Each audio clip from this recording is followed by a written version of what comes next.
I don't like those drums. Let's find something else. Good morning, people. Come on around. All right, trying to find some drums.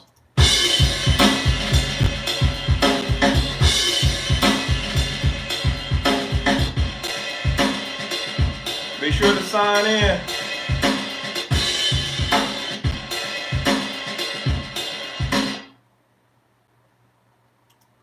All right, let's see if we can work with that.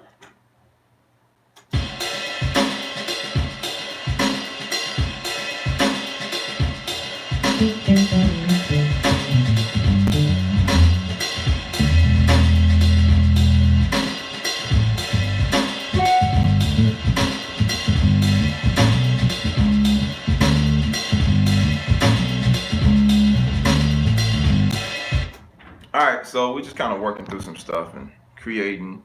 I'm recording just for practice purposes. We give everybody time to jump in. What's up, everybody? Y'all good? Y'all feeling good this morning? All right, so let's see here.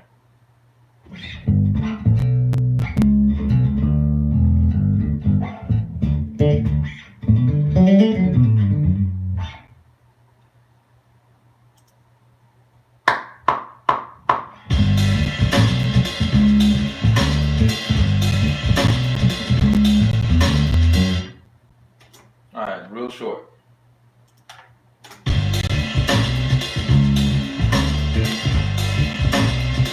Nathaniel, what's up, man? Yes, sir. Yes, sir.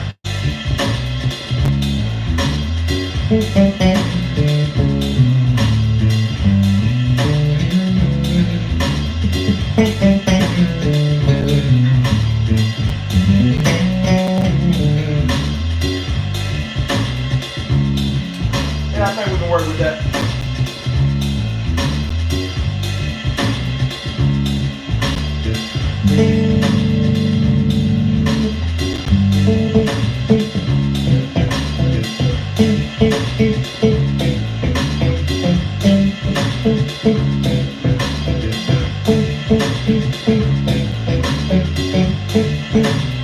All right, so let's add some chords to this. I'm just gonna like add some ad-lib stuff to it, almost like I'm building a loop on a looper pedal. So find another track. All right. So all right, turn around here so y'all can see. All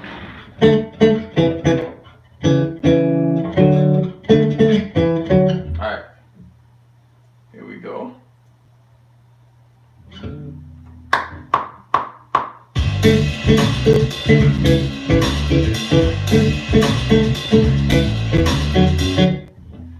Alright, I can subdivide that a little better.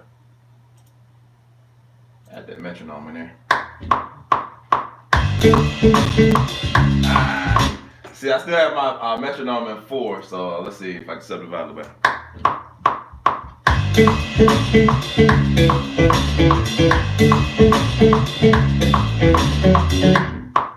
Alright, metronome borderline throwing me off. Alright, so let's see here. I can do it better. All about being clean, guys. Trying to like really lock in the timing. Just even in your practice time, little stuff like that you want to just kind of be working on. Just that little subtle stuff, it matters. It feels like it don't matter, but it does matter. So let's try it again.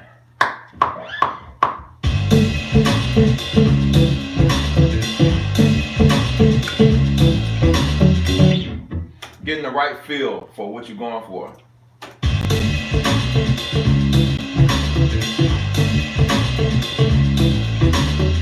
Yeah, I can deal with that a little better. So let's find another track. And notice what I'm doing as I'm building tracks here. I'm thinking about other instruments, so that will kind of like represent my guitar. Tyrone, what's up, man? Anybody else that might have spoke? Oh man, I'm missing stuff. Julius, what's up? So yeah, so all right. And I'm gonna throw that over to another side so I can create some space when I'm recording and like I'm doing a looper pedal. With a looper pedal, the downside of it is that most of them don't have an option where you can kind of pan and control what's coming out. Most of it is coming out all like mono, and it's like centered, and you can't really control. But I mean, most of us are playing through a bass amp, so it's cool. But when you have a situation like you're recording, you want to try to create as much space as possible. So I might do some panning and that kind of thing just to create a little bit of space, that kind of thing. So just some little tips on, if you guys are trying to get into recording, or if you're working on solo stuff, or just whatever you're doing, you're working on recording other instruments. As you're stacking stuff in there, try to create some space. Try not to have everything occupied in the same space. So,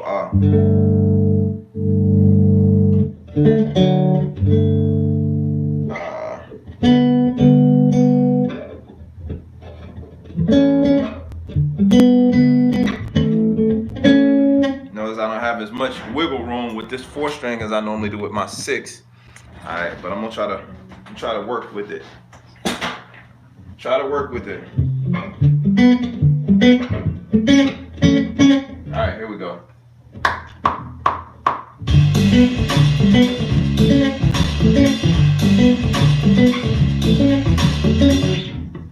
All right, that's tough with this 4-string.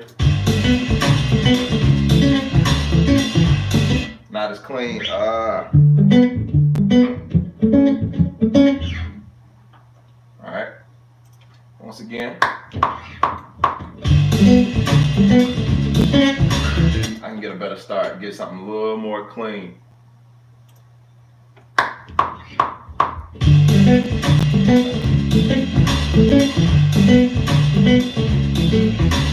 I'll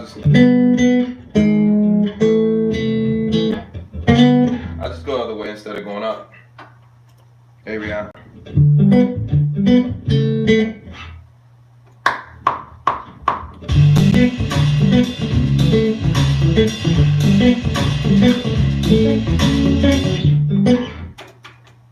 Let me try to smooth it out, see if that makes a difference. I don't know if that's a real word. Smooth it out. All right, so try again.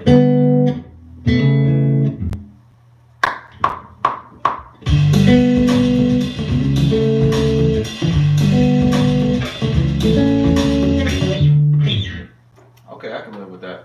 All right, so I'm gonna pan that over. So we have.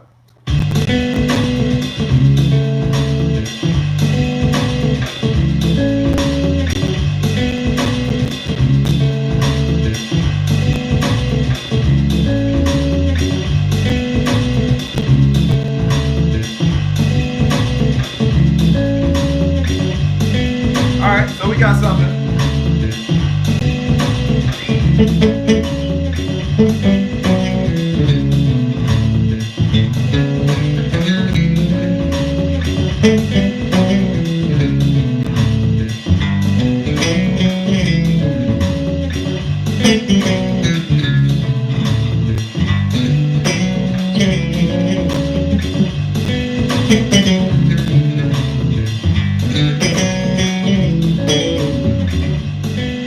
Alright, so let me get a little track that I can play around with some different sounds. And it's all about trying to enjoy the process, enjoy being creative, that kind of thing. Y'all saw in the title, we're talking today about creating gigs.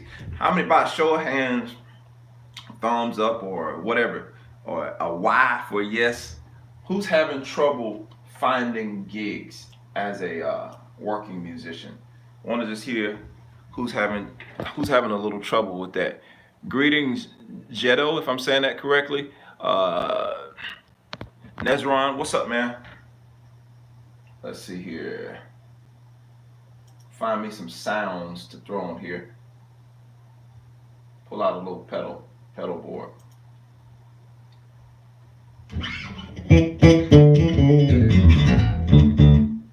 All right, so I'll play around with a little delay, I guess, for starters.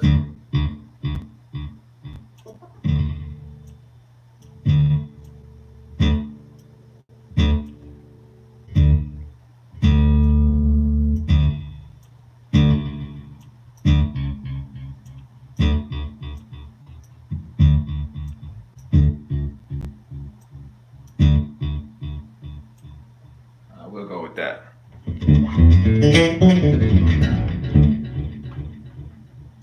Pull it back, way back. All right. So I'm gonna add me a little reverb as well. Thank you, Jermaine from Greece. Thank you for watching. Wellington, what's up? So I see some people that are having some trouble finding gigs. Mark, what's up, man? Andre, I'm new and learning. We're all still learning, man. So don't feel bad. I'm gonna pull this reverb down a bit. Play around a little bit with it. All right.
Alright, so I'm getting a little distortion. I'm not caring for the...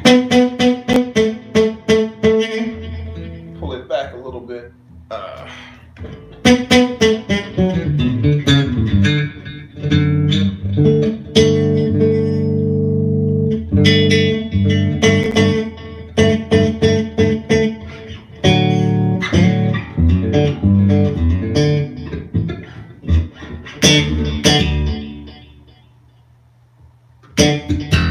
Not really getting all the body I want to feel. I'm adjusting this preamp over here.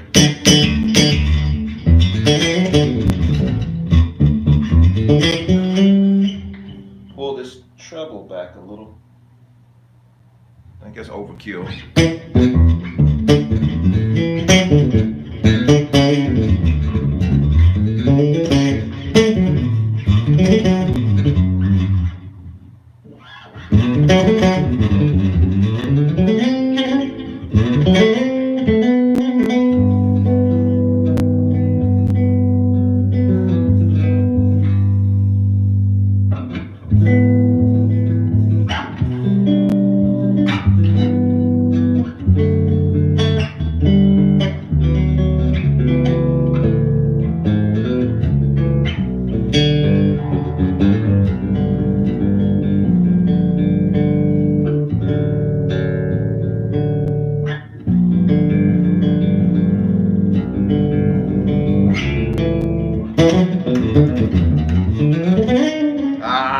Don't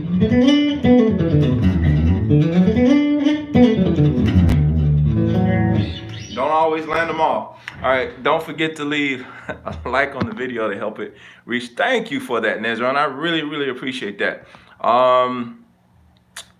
Thank you for hanging out with me. I see you got to run. You seen the new bases Ibanez released? I haven't seen those bases, man.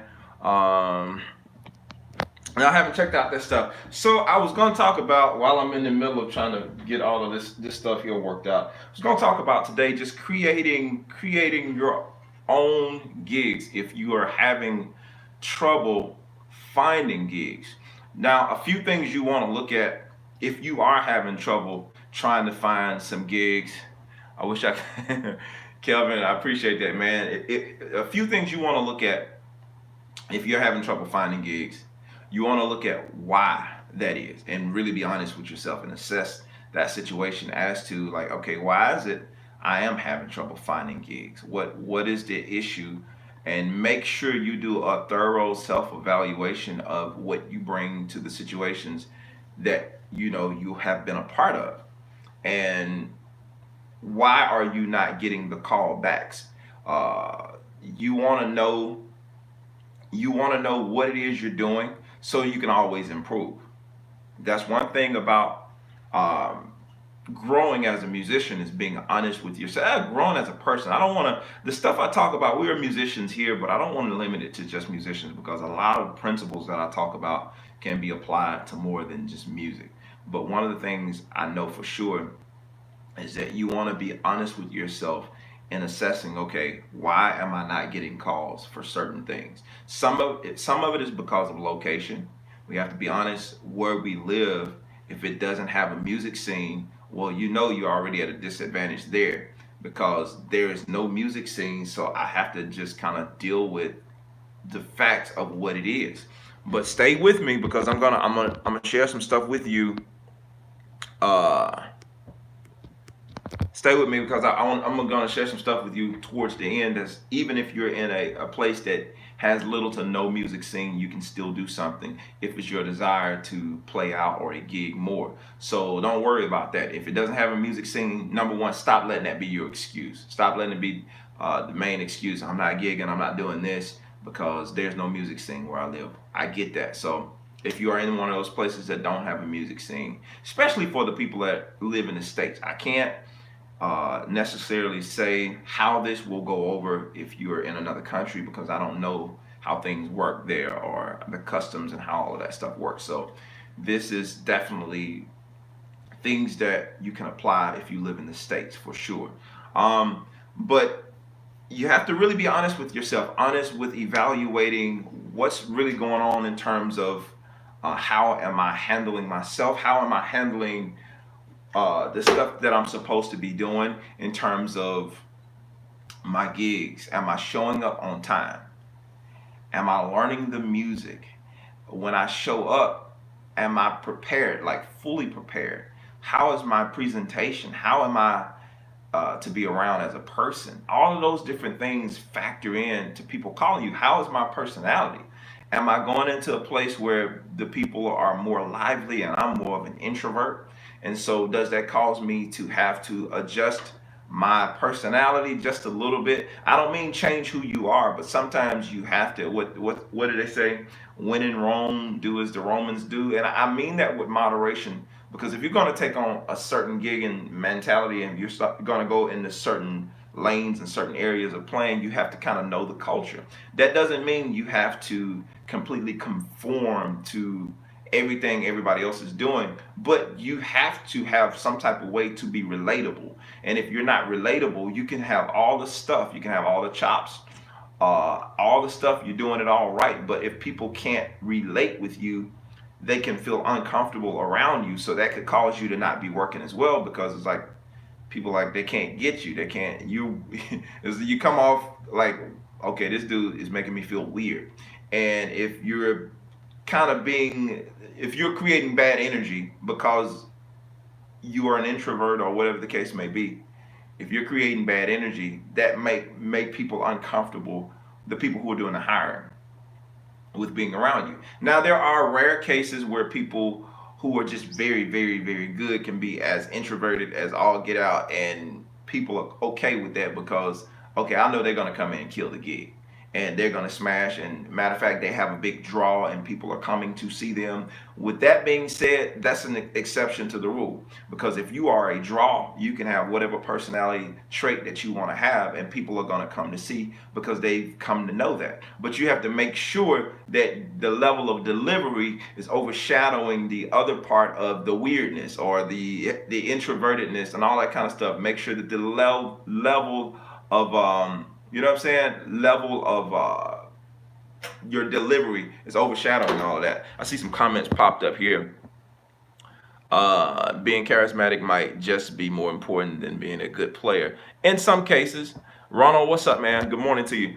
Yeah, in some cases, a little being just a little bit more charismatic, and it matters the environment that you are in, because a lot of you guys may play in an environment that doesn't require you to have much of a personality. They just want you to show up and play the music. You know, look good, show up, play the music, don't say anything, get your check, go home. If you're in that environment, well, you know, it's all mechanical. You know, it's all based on your skill, how you're able to deliver when you get to this place. They don't care about all the other stuff. But it all matters, from my experience, it all matters the environment that you're going into.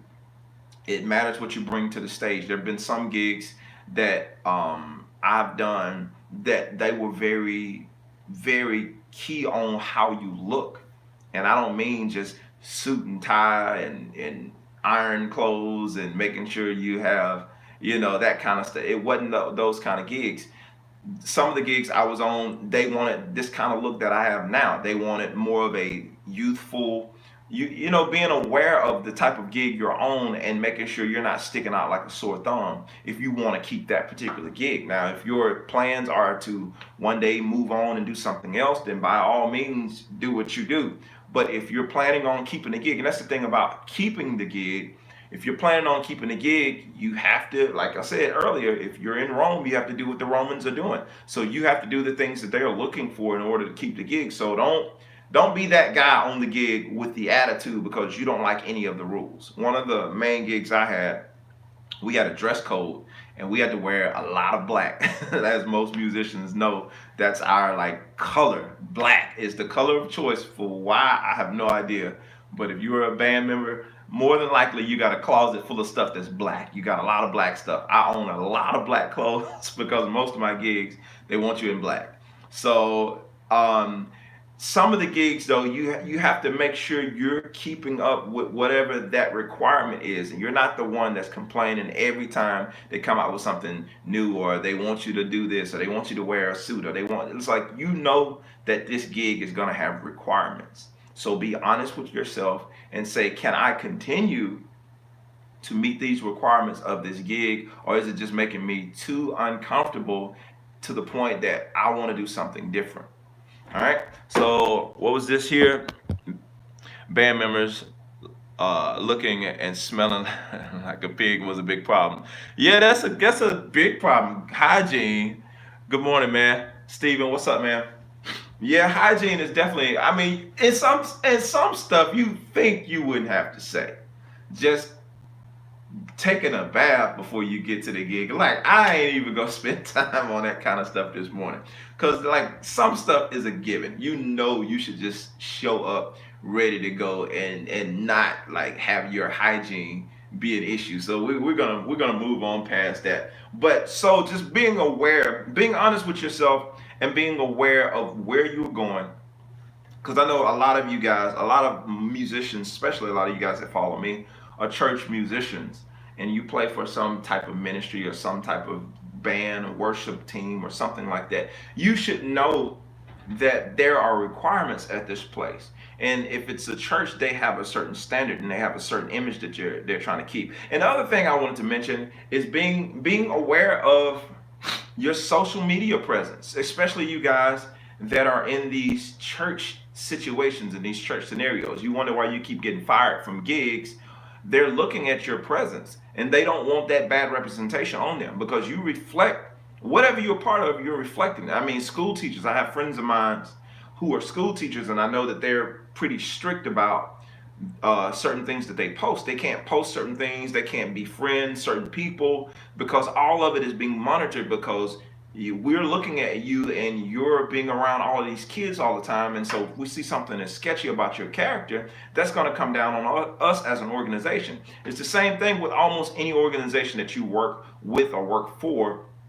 If they care anything about their image, anything about their character, anything about what people how they are perceived to the public, they're going to be watching you if you are an employee of this person or of this organization. So you have to be mindful of what you're giving out. Be really honest with yourself before you throw some up on social media.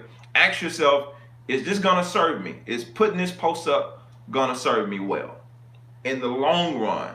2-3 weeks from now, just because you have a bad moment and you feel like somebody has irritated you and you want to lash out and all that kind of stuff, think about the long-term effect of your post when you're looking for a job, or if you're on a current job right now and you don't like what somebody's doing and you're on, social media kind of blasting that person out. Think about your next job. They're going to look at how you handled the last situation and they're going to make decisions based on, okay, how did this person handle the last job that he was at? Is there any footage of how he was acting? You know what I'm saying? Even when you're posting certain clips from your performances or your services, how's your conduct when you're in these different things? And I know this. Don't get me wrong.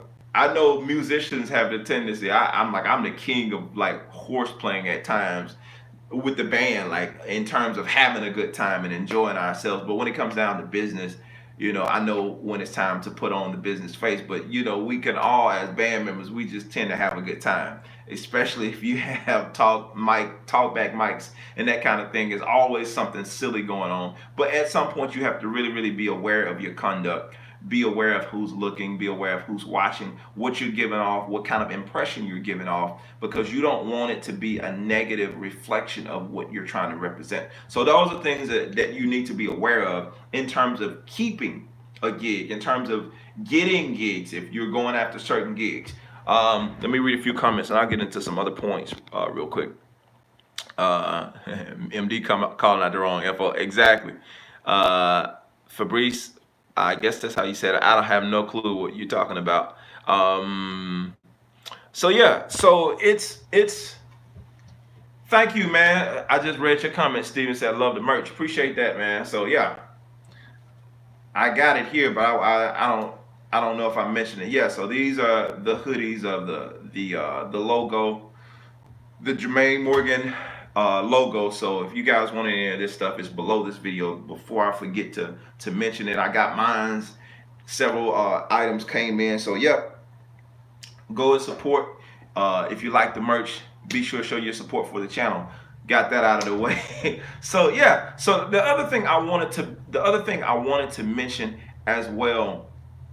Know what you want to do. Have an idea of what you want to do, where you're headed, where you want to go, how do you want to get there, what exactly are you trying to accomplish with you trying to get gigs and that kind of thing. What type of stuff are you trying to accomplish with your gig?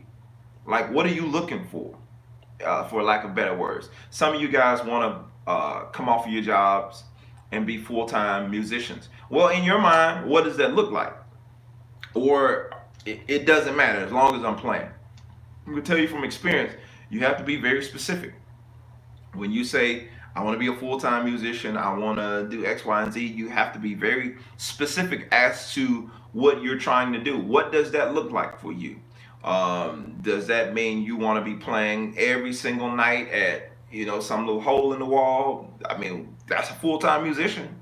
Or do you want a church gig? Do you want a jazz gig? Do you want a rock gig? Do you want a salsa gig? I mean, what do you want? You have to be clear on what you're looking for when you say, I want to be a full-time musician. Doing what? You want to be a full-time musician giving lessons? You want to be a full-time musician touring, traveling the world?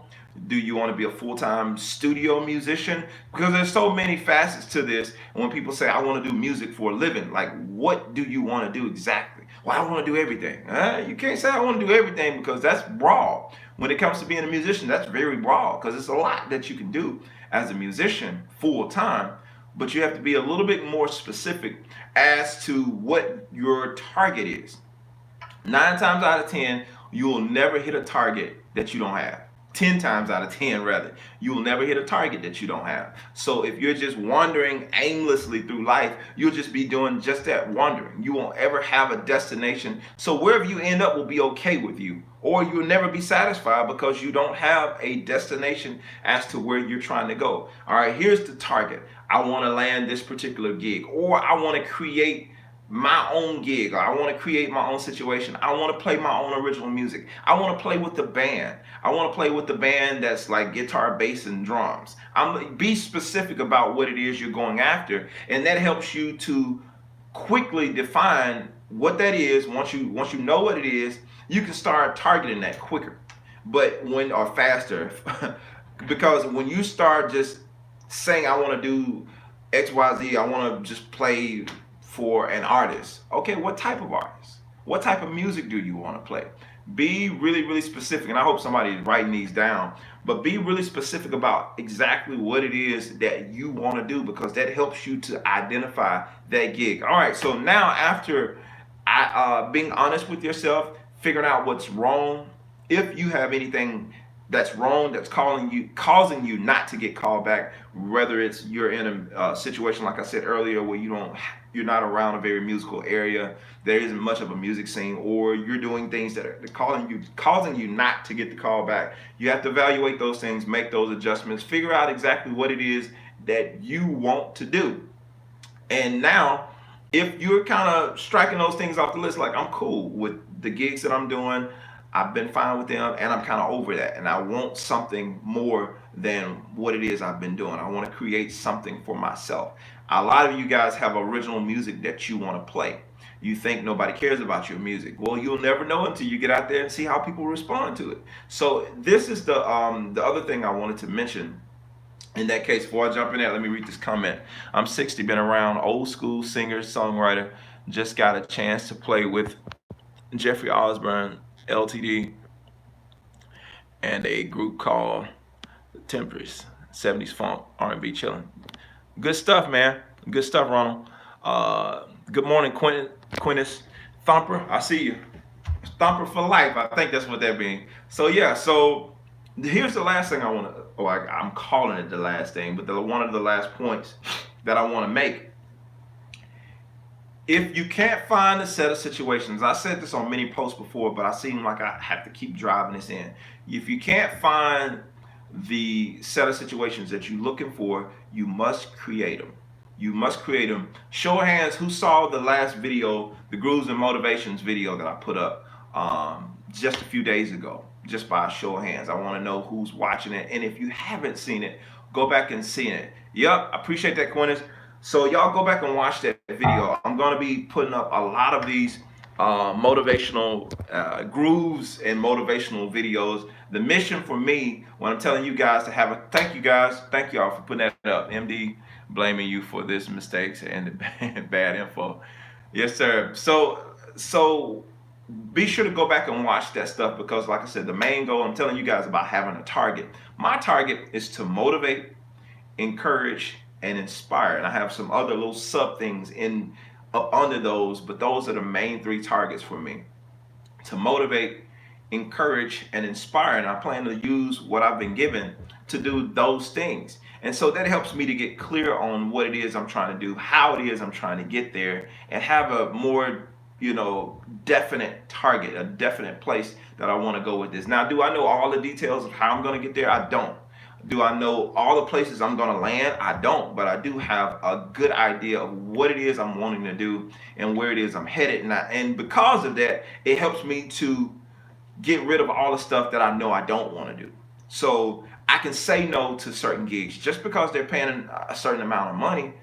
I can say no to certain gigs because I know that that's not leading me to what it is I'm trying to do or where it is I'm trying to go. So why would I accept this gig over here that's playing at this place or doing this or doing that, unless it's only about the money? Because once you start, here's the thing, once you start chasing money, you'll forever be chasing it. You will forever be chasing money. You'll be from one gig to the next. And what you start to notice, and I'm telling you this from experience, what you'll start to notice is that these gigs will start robbing you of your time. You won't have any time to work on the main goal because you're running from gig to gig, from check to check, just to make money, just to survive, just to stay on top of the water, so to speak. And you'll never go any further than that. You'll just have your head out of the water. That will pretty much be it. You'll just be surviving until somebody else calls with another gig.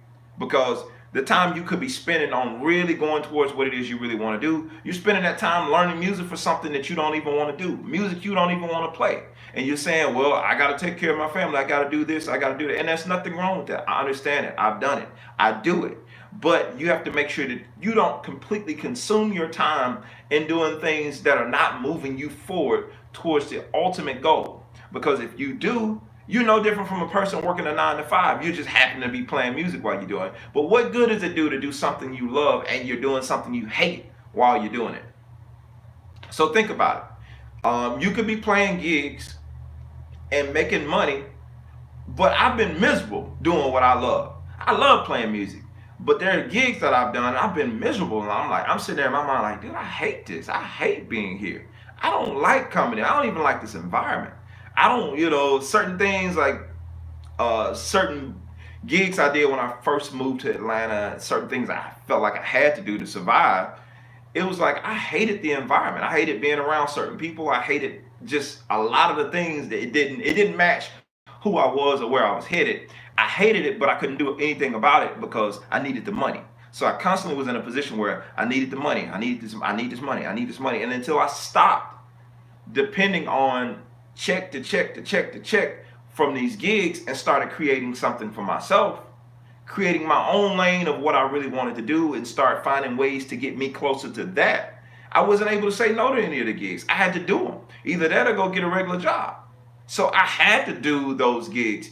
And don't get me wrong. If you have to do a regular job for a while, that's fine. I'm not against working. My family raised me on like work, put in that hard work. But you have to make sure that you don't become consumed in hard work, because that doesn't really get you closer to being financially well off. It just helps you pay bills. I mean, think about it. It just helps you pay bills. That's really all it does. It doesn't put you over anything. Because what's the thing? When is enough ever enough? And I don't mean this in a greedy, just whatever type way, pretentious or whatever. I mean like, when is enough ever enough? When did you get your last paycheck and you say, you know what? I'm good, man. I'm straight. Like, I ain't even got to go to work next week. This is straight. I'm good. I'm straight off of this. You ain't won the lottery or anything like that. And most people who win the lottery, they know that they still not satisfied. They're still not satisfied because there's so much more. And if you're not being fulfilled, I don't care what type of money you're making. If you're not being fulfilled in what it is you're doing, you're still missing it. You're still missing some stuff. All right, so let me read some comments before I go on. All right, so somebody said, it's so true. No IG Chuck, amen. Benny, thank you for this learning opportunity. Absolutely, man. I'm here every Tuesday morning, 7:30. Knoxville in the house. What's up, Knoxville? I have learned a lot from you, and thank you for doing what you do. Man, I appreciate that. I need to get up to the Knoxville area, Nashville area.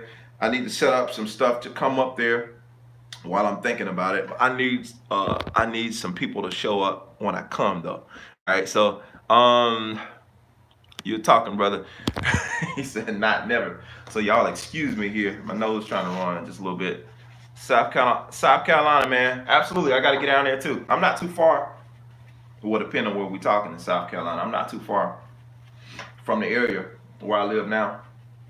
So yeah, you guys have to be just really aware of all of this different stuff. And one of the things, again, I started to do, just to give you guys some ideas, one of the things I started to do, I was doing the YouTube thing for years. Like I think I started posting on YouTube 10 years ago, man, like 2009. Started posting on YouTube, posting videos. And what YouTube became for me was an outlet, because I had a main gig, and I was playing, gospel music all the time, which I love gospel music. But there was so much more in me, and I'm like, I got all these original things I'm hearing in my head. I'm getting better, and I'm trying to, grow on this instrument, and I'm trying to. I think at that time I was working on a new album. I was starting to write a little bit more stuff. Um, and working my way up to being an artist, but I didn't have an outlet. Nobody knew who I was, so it's hard to get booked for things when people don't know who you are. You can play for other people and do a little bit of soloing, and they recognize you. Oh, that's that bass player that played for so and so, but you still don't have a name. So YouTube gave me the opportunity to begin to build my name. So I used that platform to start launching and building my own name, as it relates to me as an individual who can do more than just play a song. So I used YouTube for that reason, and that started creating again a platform for me. And so that was cool. And most of you have been following me for a while. You kind of seen the growth, and you seen all that stuff. That was cool. That allowed me to grow. That allowed me to get a little bit more notoriety, as opposed to just being known as a bass player at a church, or just being known as a musician in general. So I started really, really using and working this YouTube platform to my advantage, and it was cool. But the thing I found, that even in putting all these videos and all this stuff up, there were some other things I was working towards. So being really clear about what it is I was trying to do, where it is I was trying to go. I know I was wanting to do more live performances and that kind of thing. Every now and again, as I released my album, as years would pass, as I released my album, every now and again, I would notice when I had a live performance, there were certain things I was missing in my live performances. And I knew for a fact it was because I'm not getting to play out live enough. And with the job that I have and the stuff I had going on, I'm like, I'm not really able to go out to this place and do all these open mics and all this kind of stuff. Certain things I wasn't trying to do. A lot of it was the environment. It's just certain things I wasn't really willing to compromise, because I know at some point you got to know, hey, I don't have to do this. Now, everybody has to pay their dues. I'm not dumb to that fact. I've been in this game for a minute. I know everybody has to pay their dues, but in my opinion, I paid my dues, and certain things I'm not willing to compromise and go back and do all of this just for the sake of whatever the case may be. I can create another way to do it. So that brings me to this point. What I started to do, believe it or not, is I created my own gig. Now, you have to look at what you're trying to do with this gig. When you start to create your own gig, figure out what's the end goal. What's the final destination for this gig? Is it about money?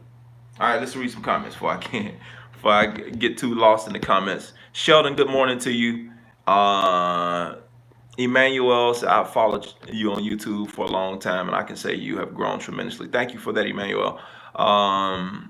If you to do something in Knoxville, I would sure show up and encourage my musical friend. Absolutely, Fred. I appreciate that, man. Good morning, Keith from Dayton. Thanks for the inspiration, Johnny. I appreciate that, man. So, all right. So my end goal with this particular thing I was trying to do with the gig that I started myself, I went around talking to local business owners, like restaurants near me. I can't remember where I got that inspiration to do that. I think I either read an article or I saw a video and it inspired me and gave me an idea to try it.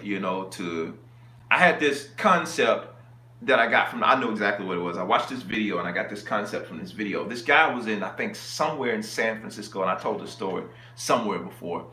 But this guy was in San Francisco or something like that. San Diego? Oh, okay. Jan Earl. What's up, man? But yeah, I think this guy was in like San Francisco somewhere, Bay Area, somewhere over there. I don't know, but I seen this video, and the dude, to me, he was an okay musician. I mean, nothing like, he was no Stevie Wonder or anybody like that, but he played the keyboard and he sang. And he said he had got tired of doing the club scene. Kind of like me, he got tired of doing just gigs that he did not want to do. He didn't want to do that anymore. He had his own original music, his own original ideas. And again, let me reiterate this fact.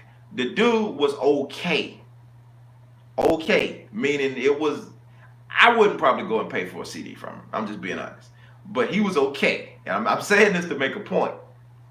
But The dude, he stopped doing whatever his little gig he was doing, with a band and playing at these little clubs and all this little stuff. And he started doing his own thing. And I think he would go somewhere that was just like somewhere in California, but this bridge that's like really popular tourist attraction right on the beach. He would take his keyboard out there and set up a little amplifier and play his original music and sing. He would do that like 5 days a week, like 3 hours a day. And what happened? He put a little tip jar out there. And this dude would sit there 3 days a week. Oh, I'm sorry, 5 days a week, like 3 hours a day, give or take, and just collect tips for doing his music. And he would also sell. He had his own CD. That's another important thing. He had his own music, and he would sell his music. And he did this, and he just started doing this. And I think after this interview, he had been doing it for about 3 years. And he said, over the last 3 years, I've made about $150,000 doing that over the last 3 years. So I'm averaging, that's roughly, he's making like $50,000 a year. And for a musician, that's not bad. That's you can do some things with 50 grand a year. It's not top of the cream of the crop, you know what I'm saying? But you can do some things. I mean, for you to just be doing that, working 3 hours a day, 5 days a week, and making, roughly give or take, I'm estimating he averaged about $50,000 a year. But you can live off of that, you know what I'm saying? If you want to just live a decent, just getting by, you can live off $50,000 a year. I'm pretty sure. I done it, so I know you can live off 50 a year. So, and the dude, that's all he did. So he created his own thing, and his concept. So I can hear him get to the point. His whole mindset behind the whole idea, he said, make the food, and the ones who are hungry will come and eat. I sit here, watch that video, and it blew my mind. It changed my perception so much. That simple thing he said literally blew my mind, and it changed my perception. So that's the thing about it, guys. When you get little stuff, don't just let the stuff speed past y'all. Some of y'all get so many quotes, everybody's a motivational speaker and all this stuff now. And everybody got these inspirational quotes and all this kind of stuff. And it's so funny just to see all this stuff. But the whole point of that is, don't keep letting all these statements pass you by. No matter where it comes from. If a talking dog says it to you and it's something profound, don't let that just slip by you. Write it down.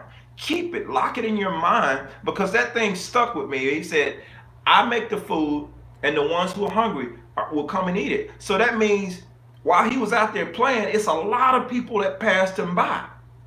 But it was enough people that stopped and listened to him, and he reached enough people that were able to sustain him to do what he wanted to do. That means somebody's going to like what it is you do. That's the point. Somebody is going to like what you do.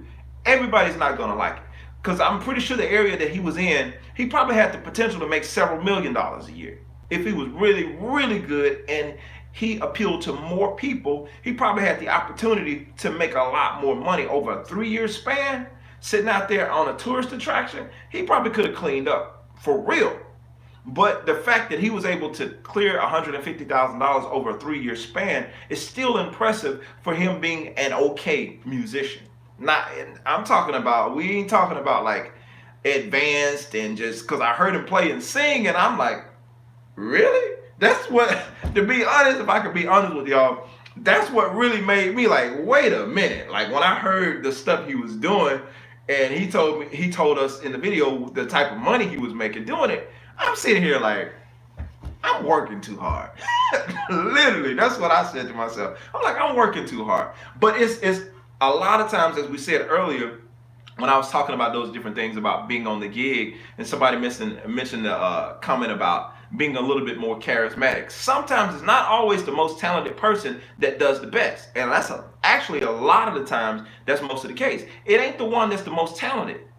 It's not the one that's the most talented. It's the one that's the most hungry who seems to do the best. The one that's most hungry. Because one thing I found about talented people, me being one myself, you have the tendency, if you don't watch it, you have the tendency to be lazy. You can have the tendency to be lazy until life hits you with something and makes you wake up and say, hey, you better get back at it. You better get back at it. Until life hits you with something, you can have those moments where you can kind of relax and get into this real I'm good mode, this real lazy mode, and you don't push as hard as you can. I'm reading this book. I just started this book today. I recommend this book to y'all. This is not an endorsement thing. I wish it was, but this is not an endorsement thing. But this book, I've been following this guy, Grant Cardone, if you know who he is. This dude is like top dude in like real estate and all this kind of stuff. And this book is talking about the 10x rule, and it really kind of somewhat of what I'm talking about. I'm not going to go too deep into that. I want you to buy it and read it for yourself. But it kind of talks about that same thing, that same idea of us not giving our full 100%. And really, with that mindset of that particular book, you need to be giving 1,000% as opposed to doing 100%.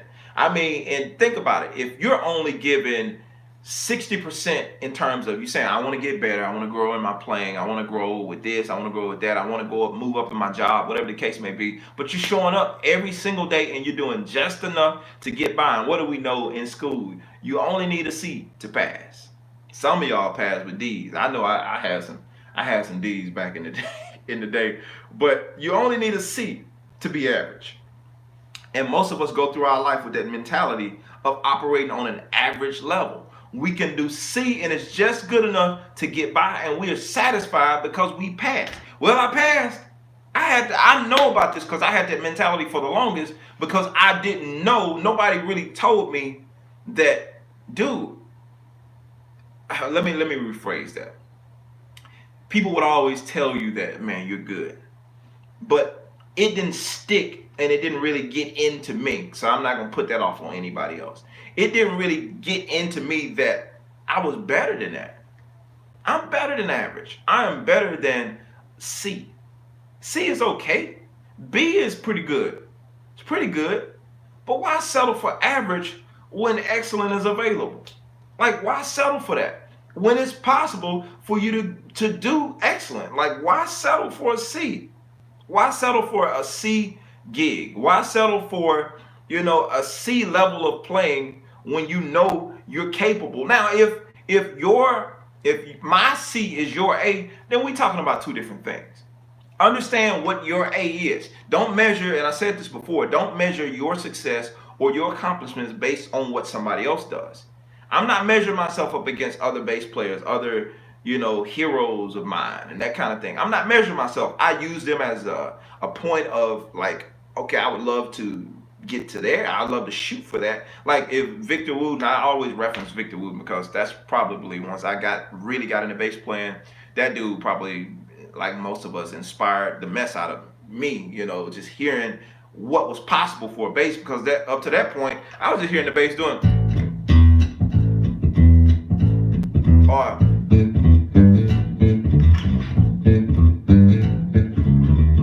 that's all I was hearing the bass player do. So once I figured that little bit out, I was like, oh, cool, I got that. Now, move on. I didn't really take bass that serious because I thought that was all to it. I'm playing guitar and I'm having to do all this moving around, and I'm like, that's all the bass player got to do? So it caused me to not really take that instrument serious. So I was operating on about a C to D level of bass playing because I had no idea it was more to it than that. But once I found out there was more to the instrument, and as my ears started to grow and I could hear this stuff and I understood what I was hearing, I knew that my ability was higher than what I was playing at. So now I gotta start trying to figure out, how do I match my ability with my potential? And that's what causes you to start pulling and start going and start grinding at what it is you're trying to get to, because you're looking at, okay, this is my potential, but I'm operating down here. So how do I get to my potential? Because here's the thing, this is the good thing about it, and I learned this on my journey of playing. Once you see where your potential is and you keep pushing yourself, you keep pushing that envelope, guess what? When you hit your potential, it raises. That's the good thing about it. That potential, the bar keeps raising. Because like when I was playing this, I never knew anything about stuff like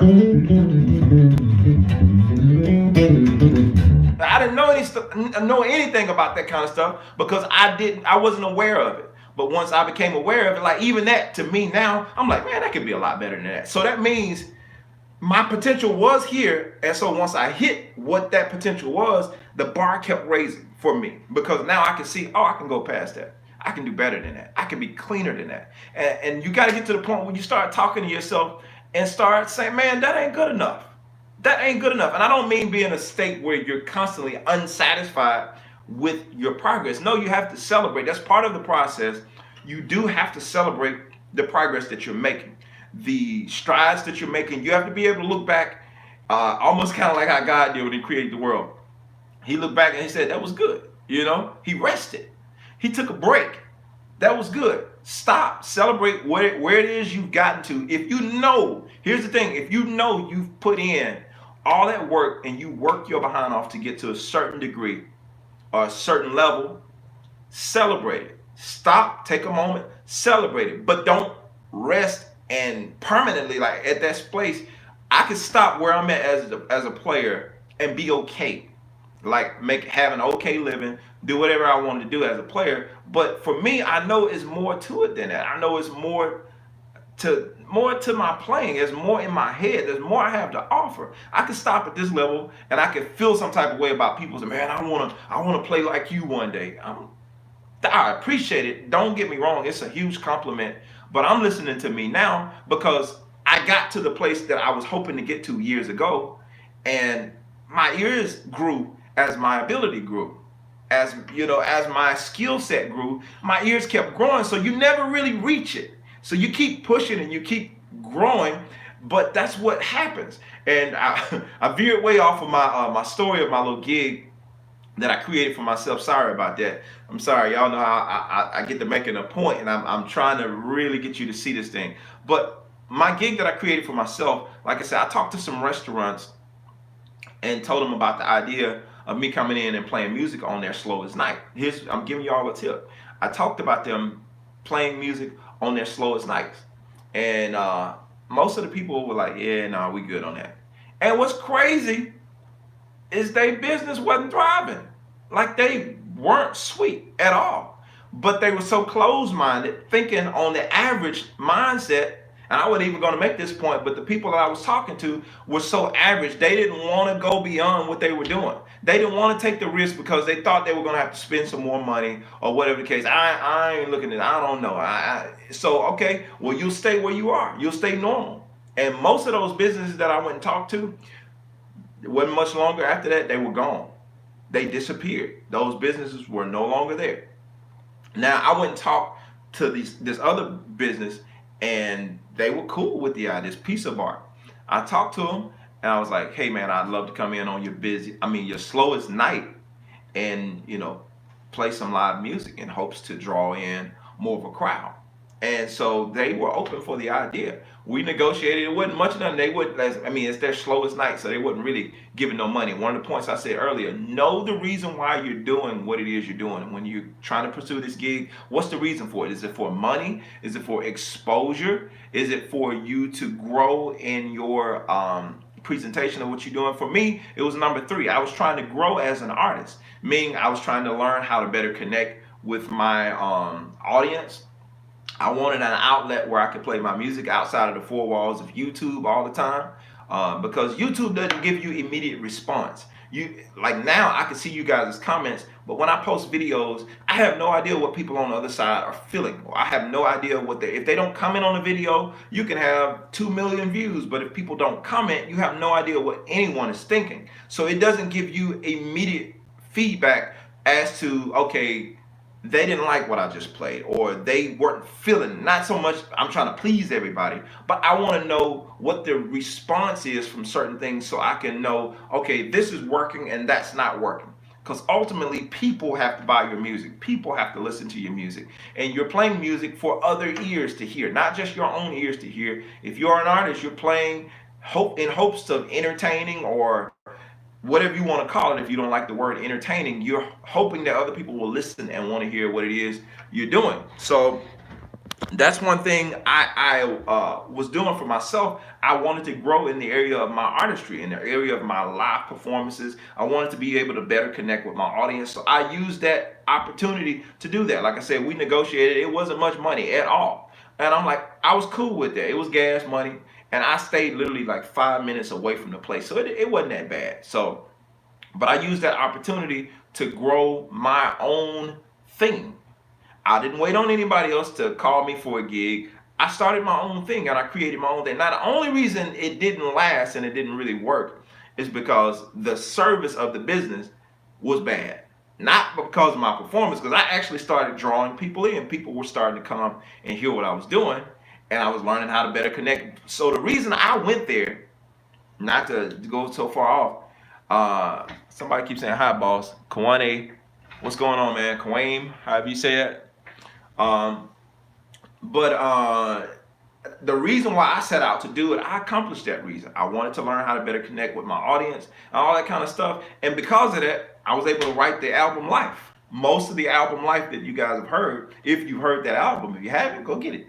But the Life record came from those experiences and seeing what connected with people, and I just wanted to just have a better way. Now, that taught me a lot about what it is I was playing, taught me a lot about my solos and that kind of stuff, and the type of stuff that people respond to. So that's why most of the music that you'll hear on Life, some of it's complex, but throughout all the music on that album, there's some type of melody that you can follow.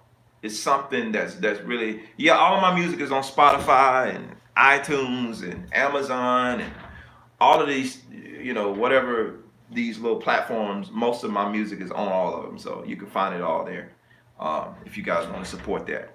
So yeah, it's on all that stuff. I don't know what all you use. What's your platform? All right, so let me check a few of these comments out. I'm over time again, y'all. I've been going over time bad lately. All right, so good grief, I missed a lot. Hmm.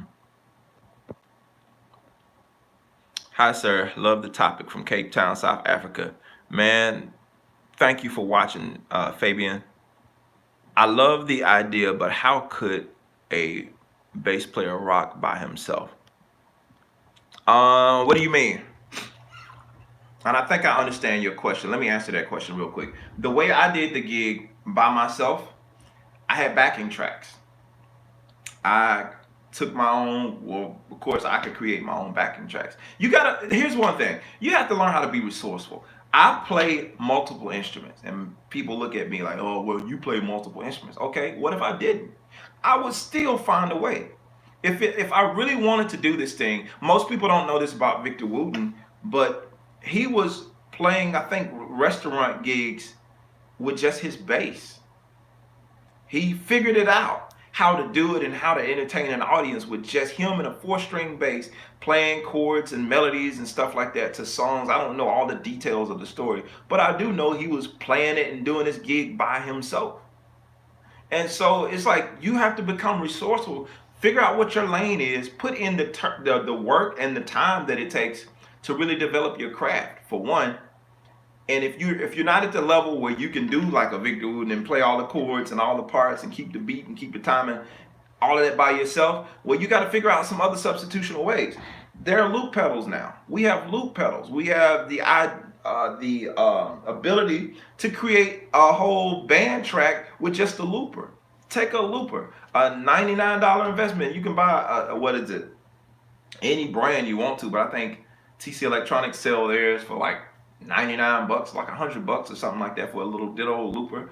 $100 investment, and you can have a looper if you want to go that route. If you go on the solo bass player route, but if you want to go the live band route, find some guys who are like-minded and who are looking to go somewhere, who are looking to do something like you're trying to do. You can start with a 3-piece. You can start with a 2-piece. You and a drummer, you and a keyboard player, and the keyboard player can use tracks. It's so many different ways you can do it. You and a guitar player, you and a vocalist. I know a friend of mine, it's a guy I know rather, that he and his wife travels the world. He's playing bass and she's singing. They're traveling the world. He's playing the bass and she's singing. And I think they're using backing tracks. So there's so many options. It's about how creative and how resourceful can you be when it comes to doing what it is you're wanting to do. So just being resourceful. That's my answer for that, Tay. Um, Let me go back here. I'm trying to. All right. Quintus said a bass player with a looper and some chord stay. There you go. I didn't even see your answer. You answered it for me.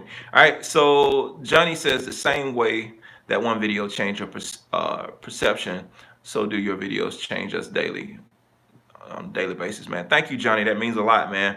Tim Walker says good morning. What's up, Tim? Uh, Quentin said that's where I'm at now. Yeah, I think I saw your comment pop up when I was talking. Thank you for the info that you gave me the other day, Tim. My pleasure. You have to remind me because I talk to a lot of people and I don't even remember half of the stuff I say because I talk to so many people. Why settle for average when excellence is available? That's my new quote, man, for 2020. Why settle for average when excellence is available? Thank you, Jerry.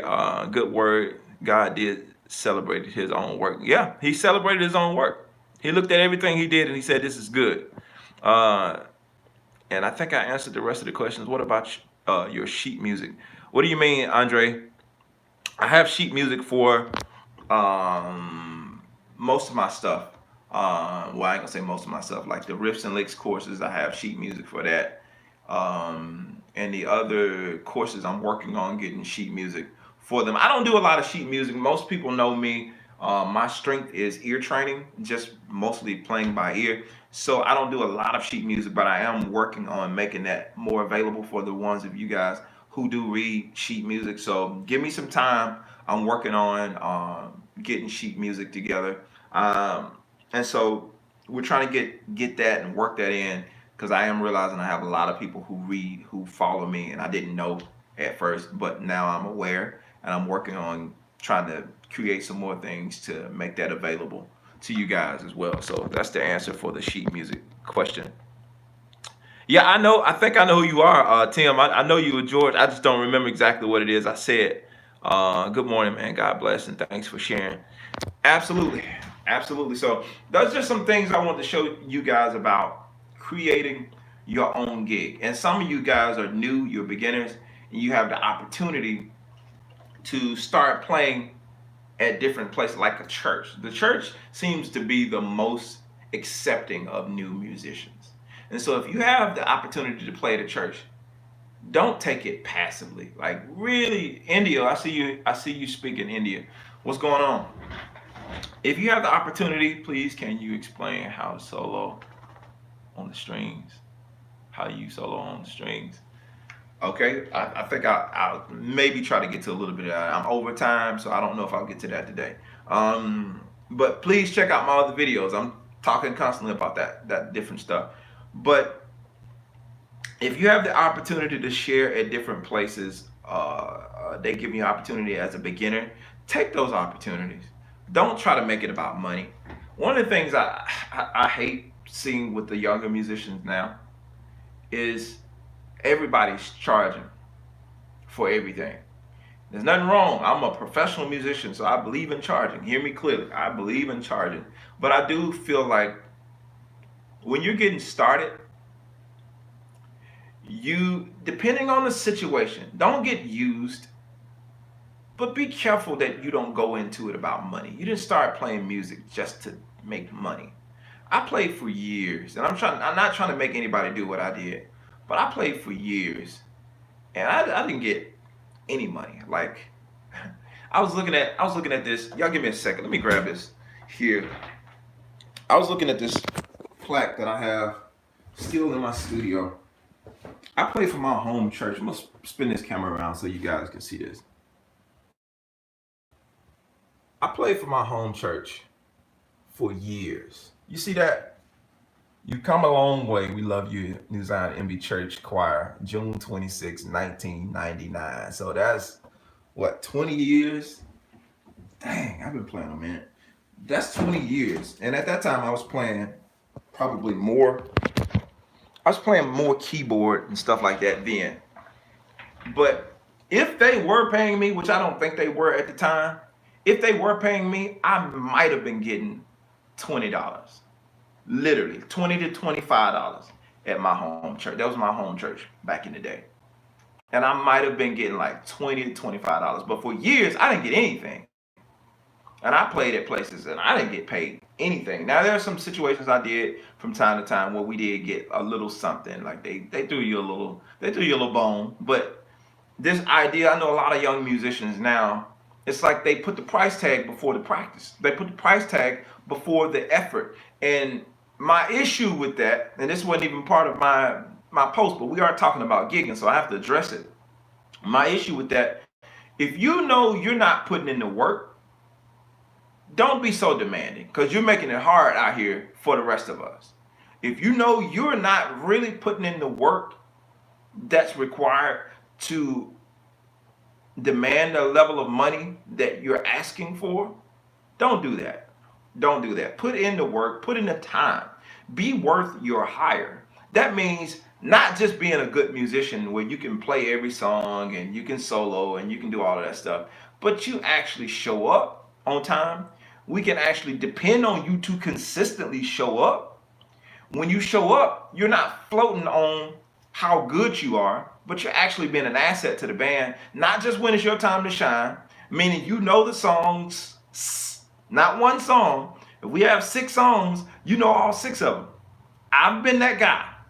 So I'm not telling you guys something that I haven't done. There's been situations that I didn't take them serious enough, and I made a fool of myself, and it was very embarrassing. And I think everybody needs that one or however many embarrassing times making a fool of yourself for not taking a gig seriously, so you can see the importance of, like, especially when you're playing with pros. Like, these guys take this serious. I made that mistake and did 1 or 2 of my gigs that I didn't take it serious. And I'm gonna tell you exactly what happened, because I believe in being transparent with you guys.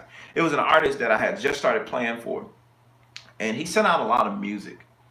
And I learned all of his music the first time, and he sent out some cover songs as well, and I learned all the cover songs. And I mean, I grinded, because I still had that mentality of just trying to make sure that I was on top of the music. I grinded to learn all that music. And so I got to the gig, and this particular gig, he did no cover songs. He did all originals. I'm like, I sit here and wasted all my time learning all this other stuff. All right, cool. Got you for the next gig. So what did I do? All right, so for the next gig, that he called me, he did the same thing, sent out his original tunes and a bunch of covers. These were a few different covers this time around, maybe 1 or 2 covers from the last time, and like 5 or 6 or more other covers. I'm like, man, I'm definitely not finna learn all of that for no reason.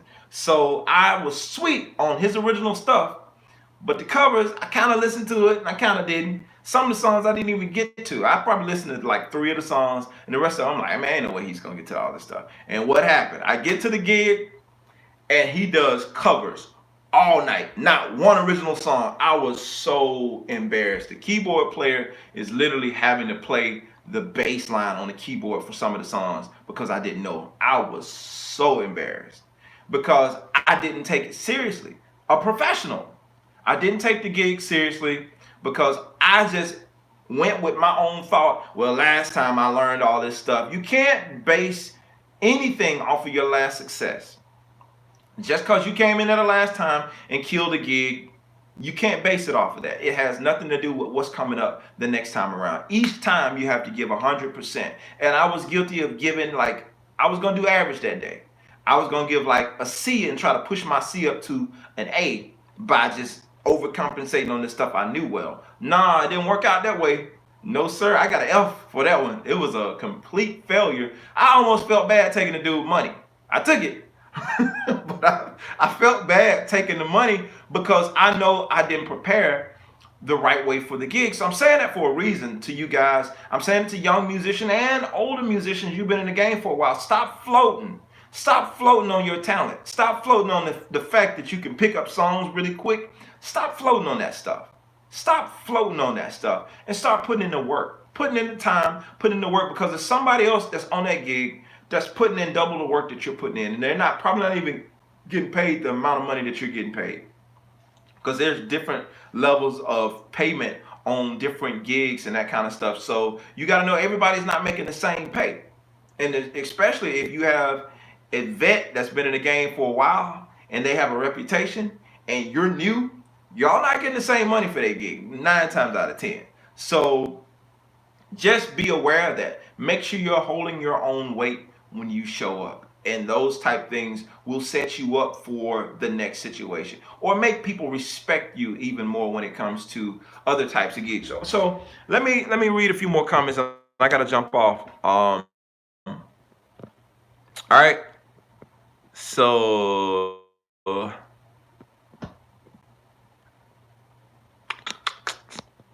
I'm trying to see where I stopped at. All right.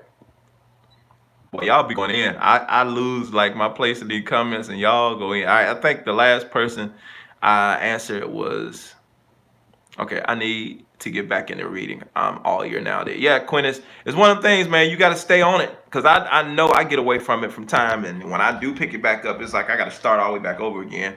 So Reggie Moore says, agreed, especially the testimony service because it's unrehearsed and it teaches you. Absolutely. Quintus said, me too. I haven't read a piece of sheet. That wasn't Quintus, but that was Mario. Okay, you responded to Quintus. All right, so would you please do a tour of your website for member things? Okay, Oliver, you want me to do a tour of the website? I'll do that before I get off, all right? So who is this? Tim says, I was a drummer coming up when I was younger, but I'm 53 years old, and I just picked up the bass a couple months ago, and I love it. There you go. All right, I started in church playing free. They put me on the payroll without me asking. That's what I'm talking about, and that's how it goes. Well, some situations, some churches, and you got to be careful because some people will take advantage of you. I'm not in the dark. I've been playing in church most of my life, so I know a lot of ministries will take advantage of you, but you got to make sure you're not the one taking advantage of them. So that's all I'm saying. Don't make it all about money, especially when you're getting started. Don't make it all about money because if you do, in the early years, you'll always be about money. It'll always be about money and it'll never be enough. And you'll always be looking for somebody else to create something for you as opposed to you creating something for yourself. Somebody said, I started playing in church making $15 a Sunday, but that was more than I was worth at the time. I didn't know anything. Come on, Mario. Yes, sir. Same here. The young guys today told by older heads to charge and what not to do this for nothing, which is ironic because some of the older heads will run these young guys all over the place and pay them nothing. Yeah, I played for years for man, for a quartet group, and I didn't make no money. We was traveling everywhere, like all around the states, the southeast region, some Midwest, but like I was playing the guitar then. I didn't know any better. I was young. I was just happy to be going somewhere. But they were taking advantage of me, and they wouldn't paying me nothing. And I would never forget. We went to like somewhere that was like 2-3 hours away, and one of the guys, he bought us. We didn't even stop by McDonald's. This dude bought like a honey bun and orange juice. That was our payment. You didn't even feed us, dude. Like you bought honey bun and orange juice, and we'd have been like 2-3 hours away. And I think I might have got some chips. I might have had some chips. But I'm traveling around playing, guitar for this quartet group, and that was it. And we get appreciate you, man. All right, see you for rehearsal. You get out the van at 2-3 o'clock in the morning, and that's what they tell you. All right, man, we appreciate you. See you. I was naive. I didn't know any better. But I wasn't doing it for the money, and I actually enjoyed it. And that's the thing. When it's pure, you'll get it in the long run. I know I've made my money that I probably should have gotten then. I made that like 100 times over, throughout my career because I didn't start my career all about the money. But you have to at some point get wise as to certain things you do, certain things you take, because you can't always be, to the point I'm doing everything for free. Now, it is a fine line between it. There is some earning that has to take place, and there is some valuing of your time, but you have to make sure your time is worth what you're charging people for it. All right. So, all right, let's Let's find here. I'm going. John Jackson says I'm just starting to pick up my bass up. I'm going to play for my church. I'm 39. I know a lot of John Jacksons, man. Could you please speak if you're just starting out and you can play pretty good, and how you should stay consistent with a group or a church, not just play, not just go to another group because they pay more. Yeah, yeah, absolutely, man. Having some sense of consistency is just building your character. Uh, if you're pretty decent and you got a lot of people offering, you have to be careful with that, because you'll find yourself when you're just getting started. You'll find yourself, and thankfully, I thank God for my mom, who always talks sense to me, because my mom is a musician and she played bass and keyboards for churches for years. And so when I started getting pretty good on the keyboard at a young age, I started getting a lot of offerings from other churches. And it was very tempting, because my church was basically paying me nothing, or little to nothing. And so when we would go to these other ministries and they'd hear me and they hear all the stuff I'm doing, they making offers. And I'm sitting here scratching my head like, oh, okay. But my mom kind of kept she kind of kept a tight leash on me, so to speak, because she knew the potential of things that I could have got into had I just went after this money. And I'm very grateful to her for doing that, because it taught me not to chase money, taught me to be consistent, to be faithful, to be loyal. And it's something to be said about that. Even if the person or the people are not doing you right, it's doing something for your own character. And chasing a group or chasing an individual for a couple of dollars more, it never pans out, because it always runs out. It always runs out, because if they're bidding on you and they know you're consistent somewhere else, trust me, when they get tired of you, they're gonna bid on somebody else, and they'll tell you, hey, you come over to us and we'll pay you a little bit more. And now you messed up the relationship where you were, because you left them for some extra money. So they don't want you back, because they know what you about. So now you have nowhere to go, because the people that you were with, you left them high and dry chasing money, and the people that you went after, they left you high and dry. So now the people you were with are telling other people how you're just chasing money. So the word on the street is, don't hire him, because he's just running from place to place just after the money. And people are looking for consistent. I know cats who are way less talented, especially when it comes to churches, because churches is one of the most consistent musician jobs, in my opinion, that there is for especially younger musicians or beginner and intermediate musicians. You can get a church job like that for most musicians. And so churches talk, and when you're not consistent, they're like, no, nah, they ain't having it. So you drop it from church to church to church to church. Sooner or later, you're gonna build a reputation, or even from gig to gig, you're gonna build a reputation, and nobody wants to work with you. I don't care how good you are, because they know you're not in it for the long haul. You're not even in it for the short haul. Like, you out of there as soon as somebody offer you $2 to $3 more, you on your way out, and that doesn't make anybody feel safe to work with you. I don't want to work with anybody that's not going to be loyal. You know what I'm saying? Like, have some sense of loyalty. Like, one of my good friends, as far as music production and all things music related, me and this guy, we've been working together. I met him when I was in high school, and he became a good friend at the time. And he and I, both of our careers just kind of took off and did other things in different ways. But to this day, I still work with him. And when he gets, and some of my major placements, some of you guys don't know this, but I'm a songwriter as well. And I've written some songs that's been on some major albums like Ricky Dillard, um, the guy that just won Sunday Best, Melvin Crispell. He got a new album out, and I wrote one of the songs. My friend and we wrote one of the songs on there called, I think the song is He Can. If you guys have heard that song, I wrote that song. So, but it came from having a relationship and maintaining like a loyal relationship with somebody, to where when they come up, they can bring you up with them, because there's a sense of loyalty there. It's like, yeah, I've been rocking with this dude for almost 30 years. So of course, I know what he can do. I know what he's capable of, and I know I can count on him. So when I got something happening, I can, you know what I'm saying? Somebody tripping on the honey buns or juice.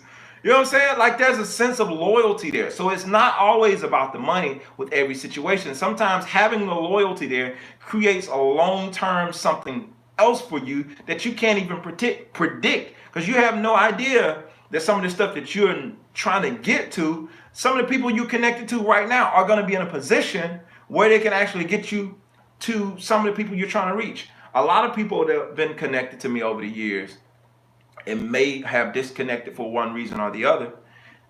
I hear from time to time different people talking to me about this person or that person. And throughout my career, I've met a lot of people. And so I got a lot of numbers in my phone. So my point with that is like, you don't know who this person has access to. So while you're trying to get over this person to get to somebody else that you think that is more important, you don't know that the person that you're trying to get relationship to or get a relationship with, this person that you should be loyal to already has a relationship and they can walk you right into the door. But because if you're chasing money, you don't see that. You don't see the big picture. So you have to be careful how you treat people. You have to be careful how you handle people because you just never know. You just never know. I didn't mean to go too long on that particular answering that particular thing. Let's go back. All right. Great info. I'm a 58-year-old bassist. I play in my church and outside gigs when connected. Good stuff, man. Reggie said, what? I don't know what I said to that, Reggie. Great information. Thanks. Appreciate that, John. All right. I still listen to the old heads. Victor Wooten is an old friend. Tell Victor, man, I asked about him. I met Victor. I met him a couple of times, but I'm pretty sure neither time he remembered who I am or would have any reason to remember who I am. I met Victor. I think the last time I saw Victor face to face was at the NAMM show in Anaheim. I went to the NAMM show. I took a picture with him. I just said thank you and all this kind of stuff. But it's those people, man. You just show your respect. You show your respect to the people that came before you, the people that paved the way. And it's like it's just something to be said about that, man. Just really respecting people. I don't care if now you've grown and you're heroes, you've surpassed them. A lot of my heroes from back in the day, I think I've probably grown past where they were at that time when they inspired me. But I still pay respect to these people because they did inspire me, and a lot of the stuff they did paved the way for me. So I still am trying to make sure I pay respect to these people and not try to come with this arrogance like I'm better than you. I went further than you did. I did this. It doesn't serve you well in the long run. So always make sure you show that respect for people and keep those relationships, man. Um, Please, I missed the beginning. Can you brief me, please? Yeah, you have to go back and watch that doc. I'm way too far in. About creating your own gigs. Yeah, I'm gonna have you to go back and binge watch this when you get a chance, cause that's a lot. It's a lot of information. Honey buns and orange juice. All right, good topic this morning. Got to head out. God bless. Tim, thank you, man. Thank you for hanging with me. I have 10 years of playing at my church, and I love it. I play my own songs to the Lord. That's awesome. That's awesome, man. I played in my church for about 12 years before getting paid $50 a week for now 19 years. Jerry, that's some commitment, man. Now that's a whole nother thing there. I wouldn't recommend doing that long before you get paid. But I'm just saying the cats that's like coming right out of the gate. You just got sweet on Mary Had a Little Lamb. Now you demanding money. Like, nah, that ain't gonna get it. You gotta come with it a little harder than that. I think I heard somebody say it takes 10,000 hours to become a master at something. And I know cats ain't putting in that kind of time. I got a question. Have I put 10,000 hours in on this instrument? And I've been playing a long time. So you got to do the math on that. Like 10,000 hours. How do I get to 10,000 hours? It literally takes you like you have to be playing 20 for 20 years. You got to be doing like 52 weeks out of the year. I got to get my calculator out to do the math. But I think like if you're playing like roughly 10 hours a week for like 20 years, you get to 10,000 hours. Just doing like 10 to 20 hours a week for 20 years, 5 days a week. Now, you just think about that. how much time you need to be putting in on your instrument before you actually become a master. And that's actually spending time, not goofing off during practice time, but actually making progress when you're practicing. So I play for a professional group also. That's good, man. That's good. Man, but Jerry, don't think anything is wrong with that, because I got family that does that and that have played at places for years. But you have to just make sure that fine line between you just doing it from the love of your heart. And if these people are in a position where they can compensate you and they know you're faithful and you've proven over and over again, now that's a whole other conversation that needs to happen. But we're not gonna get into that on this particular post. We're gonna listen. I'm here every week, and remember to check out my motivational stuff, the grooves and motivation, as well as the bass lessons that I'm bringing. Look, I'm bringing y'all the stuff. So I need y'all to support it. I need y'all to watch it. I need y'all to like it. I need you to comment. I need y'all to share. All right, so let's jump into this website real fast for my members that are watching on here. Somebody asked about it. Asked about it. I have a lot of people be clowning me for that word.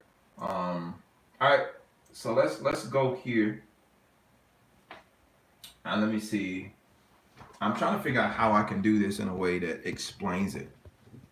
So let me try to turn this around. I'm sorry about this, guys. So, all right, when you're on the website, if you're looking to get to your area, you got to go to your membership account. You got to sign in to get kind of navigate the website. You go to your membership account. I'm not signed in right now, so it's probably not going to show me anything. You go to my account or my subscriptions. So you go to my account. I don't even know if it's going to go anywhere. This might not go anywhere because I don't think I'm logged in. All right. Internet is moving a little slow this morning. All right. So when you go to my account, it'll take you to this page if you're not signed in, and then you have to log in. And if you log in, it might show you. Let's see here. All right, let me see. Let me see what it shows me here. All right, so you get here, and it shows you all of your subscriptions that you have, depending on what you have. It'll show you your subscriptions. There's a video here that walks you through, how to kind of navigate this. So you'll see your subscriptions under here. If you have any subscriptions, you see home subscriptions, payments, log out, all that kind of stuff. So you should see all of the stuff that you have here, and it'll show you if you're active, all of this kind of stuff.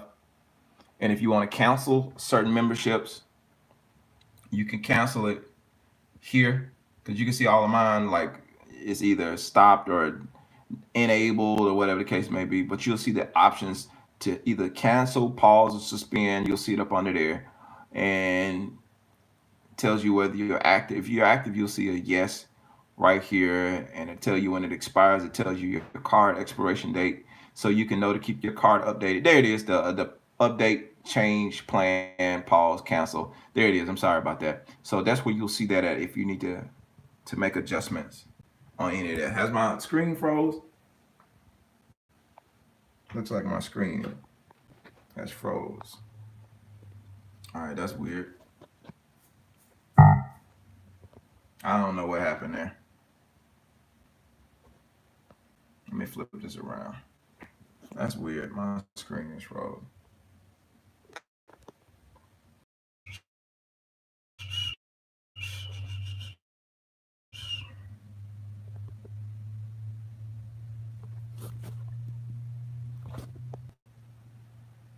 All right. I don't know what's going on here, guys. Not sure what's going on here. I apologize for that.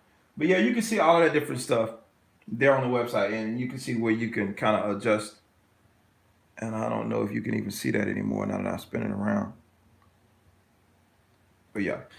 So hopefully, but that video will give you all of the basically the same thing I'm telling you. That video will show you all of that different stuff, how you kind of navigate the website. If you are a member, if you're not a monthly member, you are missing out, because the stuff I'm sharing on YouTube, I get more in depth in the monthly membership lessons.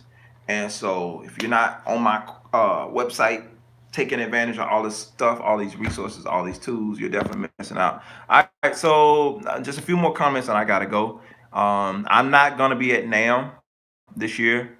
Keep up the great work, Quintus. Thank you, man. I appreciate that. 2021, I might be at NAM. I don't know. I don't know just yet. We'll see how it plays out. I played for a professional group. Okay, I see your comment. Hey, my name is Joe. I'm 61. I haven't played bass in a long time, and I think um, what he said, I think I haven't played on bass in a long time and never played gospel, and I'm thinking about getting into playing it again. What do you recommend? I recommend you go buy every course on my website.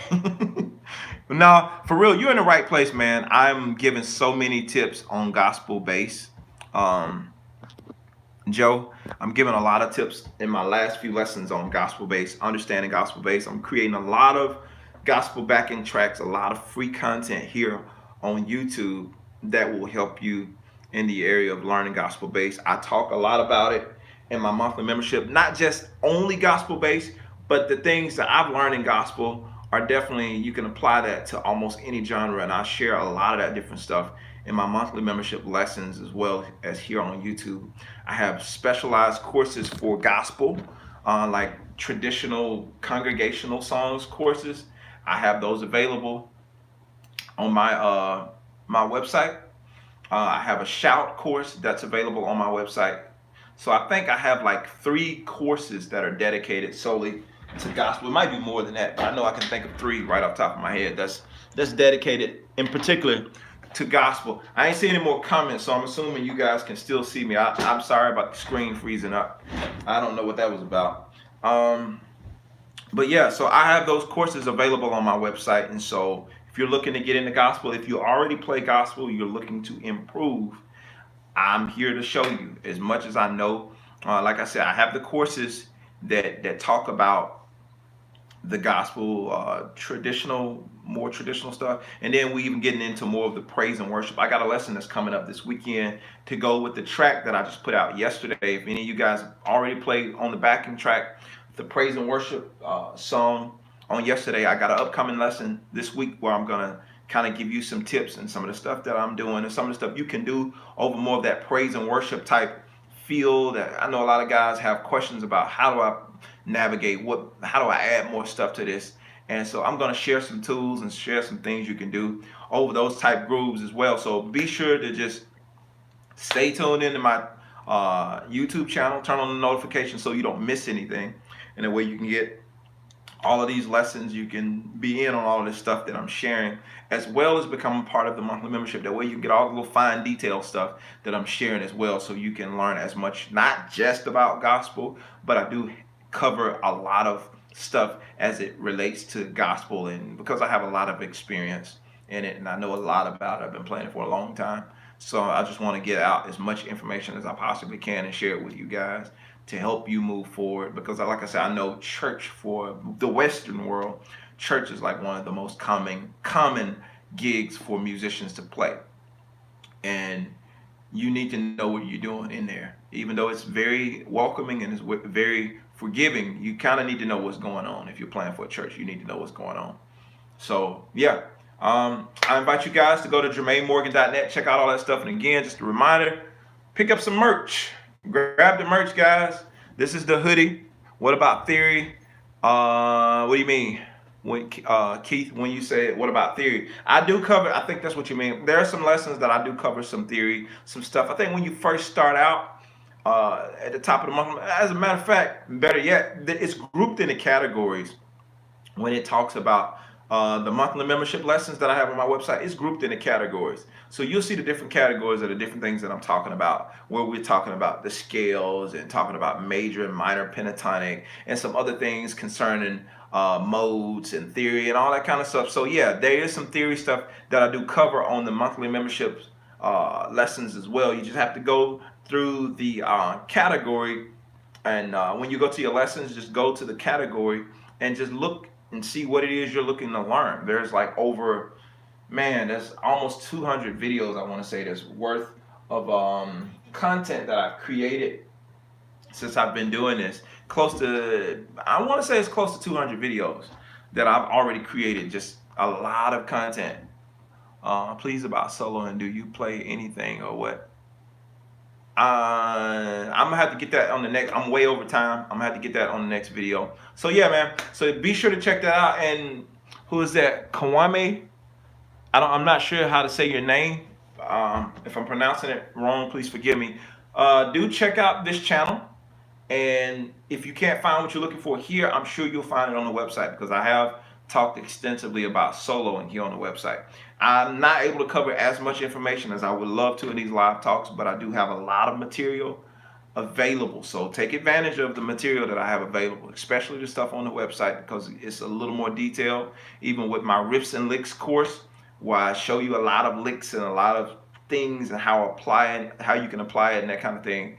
And I'm sure you'll find the answer to some of the stuff that you're looking. I'm not going to be able to cover everything in a live broadcast, but thank you guys for watching. I'm way over, but I appreciate you guys as usual for hanging with me, rocking with me, and anything else you're looking for, you will find on the website. You will find on this YouTube channel as well. Go through my videos, binge watch. If you ain't at work, binge watch as much as you can. I need your support. I'm trying to get the numbers up on this channel. I'm trying to get more people to find out about what it is I'm doing. And we're almost at 30,000, man. I appreciate you guys for helping me to get there. Help me build this channel. And I'm going to keep sharing content with you guys. And I really appreciate it. And I am out of here. Thank y'all. Take care. All right. Peace.